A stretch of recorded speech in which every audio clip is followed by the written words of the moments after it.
cuando falta la paternidad en casa. Ixia, cuando hablamos de esa línea de paternidad, ¿de qué estamos hablando? Porque podría estar el papá presente, sí, y no hay paternidad, sí, exacto. realmente. Esa es una de las cosas que vamos a hablar. Y es que la paternidad falta de diferentes formas. Definitivamente cuando papá fallece, ¿verdad?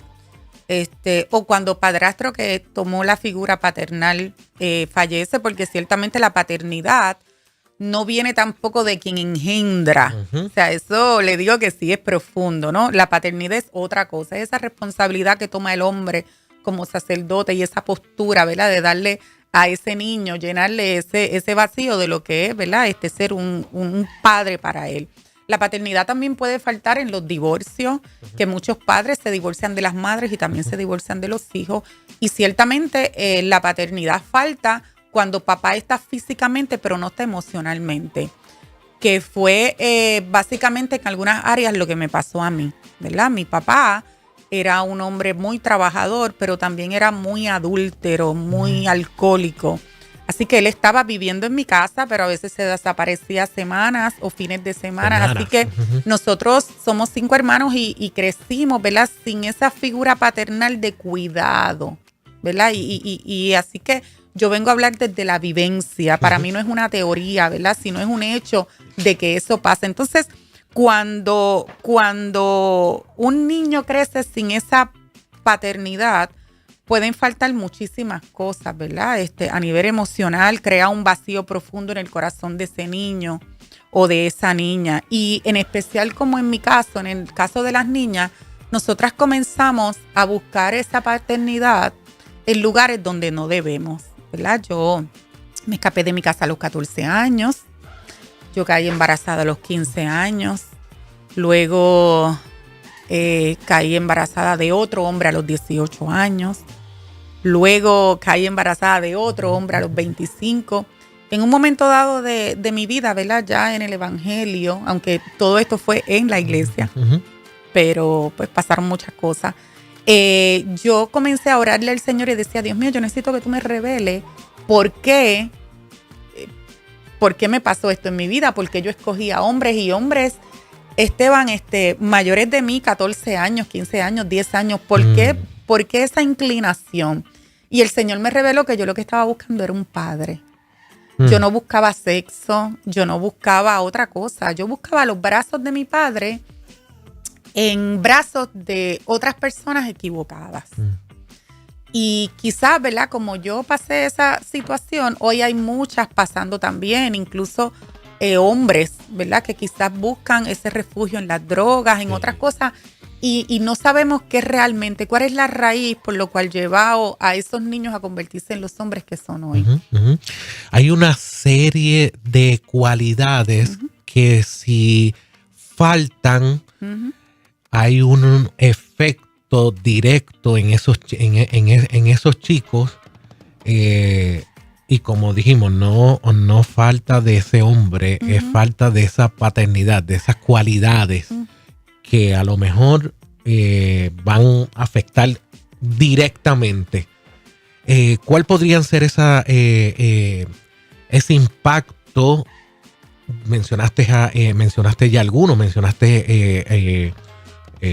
parte de ahí de tu testimonio, que en otro momento volvemos y repasamos. Ya lo habíamos hablado, pero volvemos y lo repasamos luego. Pero ese impacto que va a ser directo al niño, que un adulto también lo va a experimentar. Sí, mira, en niños, ¿verdad? Pues está definitivamente la necesidad de constante aprobación, porque no tenemos a alguien que nos diga, ¿verdad? Lo hiciste bien, aunque mamá esté presente, siempre la figura paternal es extremadamente importante. La vemos también en nuestro Padre Celestial, ¿verdad? Si esa figura nos falta todo. Hay necesidad de afecto, de sentirse vistos, amados. Esa figura es extremadamente importante para todo. Incluso se ve reflejado en los niños, en la conducta, ¿verdad? En la escuela, en lo emocional. Son niños inseguros. le faltan muchas cosas, Sí. y a veces papá no se da cuenta, o sea, papá que vive no se da cuenta del impacto que le da a esa falta de paternidad a los niños. Incluso me voy a ir un poquito más atrevida, ¿no? Tenemos muchos hombres dentro de la iglesia que predican, que son pastores, que hacen muchas cosas para Dios, pero no buscan a sus hijos. Se divorciaron y no buscan a sus hijos con la excusa de que es que mamá no me deja verlos. Para eso están los tribunales. Siempre hay forma de tú ver a tu hijo y compartir con ellos, porque aunque pensamos que no pasa nada y simplemente le pasamos una pensión, nosotros no queremos dinero. Lo que queremos es ese abrazo, esa presencia en las graduaciones, en los cumpleaños. Eso es lo que queremos Esa presencia constante en momentos particulares. No tiene que estar viviendo en el hogar, pero esa presencia constante y ese apoyo, esa afirmación, que mamá puede ser que se la dé. Claro. Pero es necesario también de papá, y hay un efecto futuramente en ese niño, si lo tiene y si no lo tiene. Sí, definitivamente. En mi caso, pues ya hablamos un poco de mí. Ciertamente, pues los padres de mis hijos fueron meramente personas que se acostaron conmigo y que no estuvieron presentes en la vida de ellos, ¿no? 3 padres diferentes, una niña criando otros niños, así que el cuadro se ponía más difícil. Así que yo también experimenté lo que ellos como hijos sienten aún de adultos o sintieron cuando eran niños, ¿verdad? Yo estaba siempre presente, y mamá, cuando pasa por esta situación que papá no está para sus hijos, tratamos de llenar ese vacío y de darle como un amor doble, pero siempre va a ser imposible. Claro. Yo pienso, Ixia, también que al tú, de esa forma, obviamente, como tú dices, lo has comentado otras veces, de abrirte en el sentido de ese pasado, ¿verdad? Y lo que sucedió en tu vida, yo creo que es un elemento también a evaluar en el momento en que una chica, una mujer va a unir su vida con un hombre, debe pensar en ese elemento. Esta persona pudiera ser, estoy consciente de que lo que vamos a realizar en este momento, esta persona va a poder cumplir, este hombre va a poder cumplir con esa paternidad, porque yo pienso que la paternidad le deja a uno el tener esa relación. Me estoy identificando porque mi papá estuvo conmigo todo el tiempo. Le deja a uno la oportunidad de ver la vida a través de la perspectiva de un padre, de un hombre, ese modelo.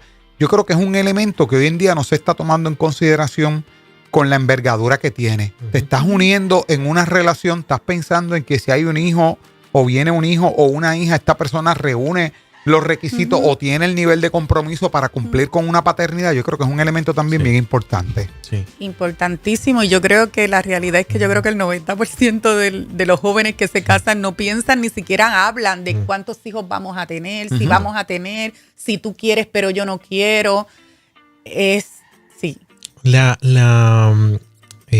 Como decía ayer, tu experiencia te dice que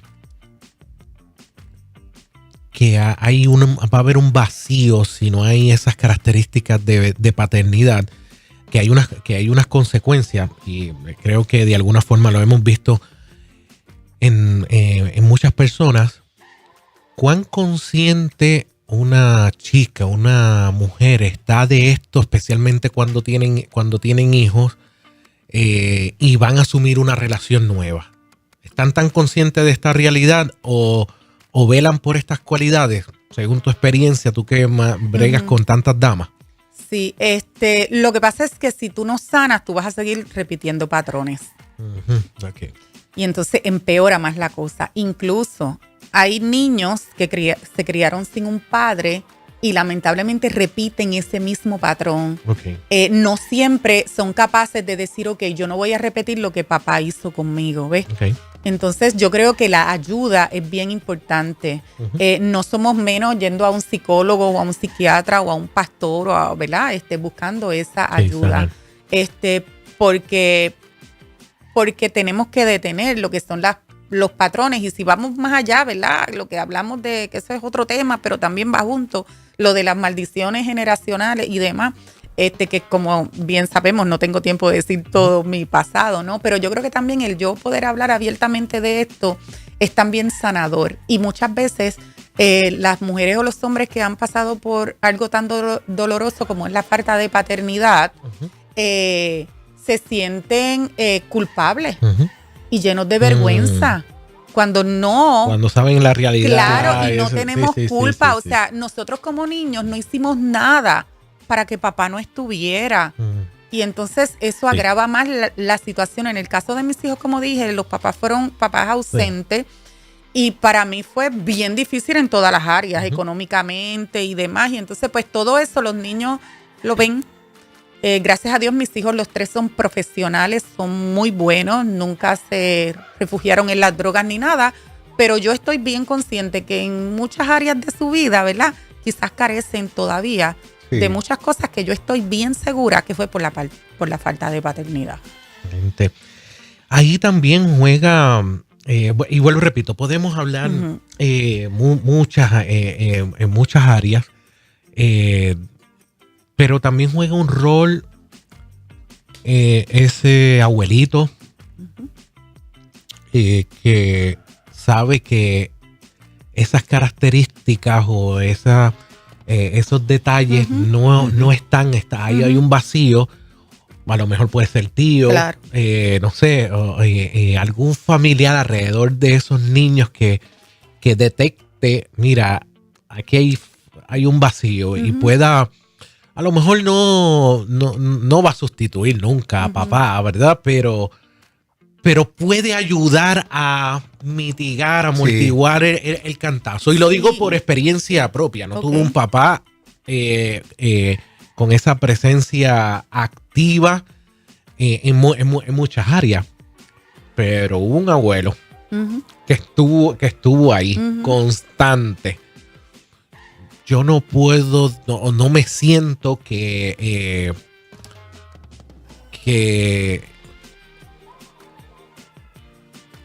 quede falto en alguna área.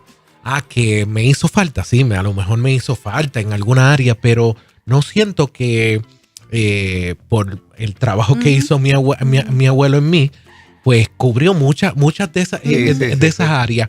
Y para mí fue muy natural poder evaluar, porque aún mi abuelo me afirmaba y me decía, ese es tu papá. Yo no soy tu papá. Él es tu papá y lo debes de amar. Con sus virtudes y sus debilidades. Y esta es la condición, fue real, fue claro conmigo. Para mí fue natural. Y todo lo demás, pues él fue llenándolo, si podemos decir así. Entonces, juega un rol esa gente que está alrededor de ese niño, aparte de papá. Qué bueno que lo traes, porque definitivamente estaba leyendo y las estadísticas dicen exactamente eso, que cuando hay una figura alterna que hace ese rol paternal. Recuerden que dije al principio que la paternidad no tiene que ver nada con engendrar, ¿verdad? No, exacto. Definitivamente que te enseña a pescar, que te enseña a guiar, que te va contigo a la escuela. Definitivamente el niño, porque el niño lo que busca es ese afecto y ese cariño, independientemente venga de quien venga, ¿verdad? Claro. Y no sentirse solo. Hay muchos niños que son hasta burlados en la escuela cuando papá no está en las actividades. Cierto. Pues porque hay muchos niños crueles que tampoco le enseñan mucho, ¿verdad? Empatía. Así que esto va más allá y viene el bullying y todo eso, pero sí. En mi caso, tengo que volver a hablar de eso, ¿verdad? Como dije, tengo 3 hijos. Pero cuando yo me caso, ¿verdad? Con mi esposo actual, mi nena pequeñita tenía 1 año y medio aproximadamente. Y él no tiene hijos de él, ¿no? Biológicos. Y él hizo de mis hijos sus hijos. Y a la nena pequeña, él la adoptó legalmente. Y no es solo que la haya adoptado legalmente, no es todo lo que le dio como papá, todo lo que le enseñó, todo lo presente que siempre estuvo. Y mi nena, o sea, ese es su papá. Ese es su papá. Claro. Y a ella nunca le faltó ese, ¿verdad? Ese amor paternal, ni sintió ese vacío, ni nada, porque ese es su papá. Y tú le preguntas quién es su papá, aunque ella sabía quién era, porque ya falleció, ¿verdad? Su papá biológico. su papá es mi esposo, ¿ves? Que sí, definitivamente hay otras personas que pueden, y sí, yo me atrevo a decir sustituir. Yo me atrevo a decir sustituir, ¿sí? Porque alguien que nunca está, tú no lo vas a extrañar. Algo que tú no conoces, tú no lo vas a extrañar, ¿ves? Tú lo que necesitas es esa llenura, ¿no? Ese amor, esa comprensión, esos consejos tan sabios. Sí, puede ser, cierto. Cierto. Como dije, soy testimonio de eso. Mi abuelo llenó muchas partes de mi vida que para mí fue muy, muy natural, y cómo él manejó esa línea de padre y abuelo, para mí fue excelente, porque yo amaba a mi papá. Yo nunca le cogí. Mi papá fue travieso. Entonces, después cuento, y yo he contado por aquí un par de cosas. Entonces, nunca yo escuché de los labios de mi abuelo hablar negativo y influencial en mí. Sí, eso es bien importante también. En mi papá, con todo lo travieso que fue. Entonces, eso me dio, no sé si llamarle seguridad, normalidad. Nunca lo odié, nunca tuve algo negativo o influencia de parte de él como para yo desquitarme. Sí. Todo lo contrario, yo lo amaba, y para mí era normal. No estaba con mi mamá. Para mí era eso. No estaba con mi mamá, y cuando venía a buscar, pues nos íbamos con él, lo disfrutábamos y regresábamos, y ahí estaba mi abuelo. Sí, sabes que eso es bien importante, porque imagínate un niño, ¿verdad? Que ya de por sí tenga ese vacío y demás que hemos hablado, que a eso se le inculquen raíces de amargura, de odio, falta de perdón. Pelea entonces, ese niño sabes que las estadísticas dicen, ¿verdad? Que el 85% de los jóvenes presos crecieron sin un padre. Miren el impacto tan grande que es, ¿verdad? Todos esos padres que me están escuchando, escuchen esto. Wow. Los adolescentes sin padres presentes tienen más del doble riesgo en quedar embarazadas jóvenes. Muchas mujeres en prostitución reportan haber crecido sin una figura paternal, ¿verdad? Afectiva. Y muchísimas víctimas de abuso sexual vivieron en hogares sin protección masculina. Recuerden que hay agresores que muchas veces evalúan a sus víctimas, ¿ves? Y dicen, ¿quién la va a proteger? ¿Quién la va a cuidar? Hay cosas que enseñan los papás que nosotras las mamás no le podemos enseñar. Porque es que yo no soy hombre. Por más que ustedes digan, hay mujeres, ¿verdad?, que dicen, no, que yo soy padre y madre a la vez. Mire, usted no es padre y madre a la vez, usted es madre, porque ese no es el orden de Dios tampoco. Entonces, cuando nosotros los seres humanos tratamos de romper ese orden divino, las cosas no nos salen bien. Y algunos argumentos seculares se nos meten por ahí, como que se nos entrecuelan, y hasta creemos, lo llegamos. Y entiendo el punto a veces cuando dicen padre y madre, pues que están solas y tienen que manejar varias cosas. Claro. Pero cuando eso pasa de esa línea a creer que de verdad voy a sustituir ese rol, ya eso es otra cosa, ya eso es otro nivel. ¿Qué pasa? ¿Qué está pasando? Sí. Y hoy en día hay muchas madres solteras, cada vez es mayor. Pero qué bueno, ¿verdad? Que el Señor nos dice que aunque nuestro padre y nuestra madre nos dejaran, con todo Él nos recogerá. Y a veces decimos este texto como vano, pero es bien profundo. Y así que ese amor, ¿verdad? Nos llena, nos ayuda a perdonar, a sanar, a darnos fortaleza. Amén. Y eso es lo más importante.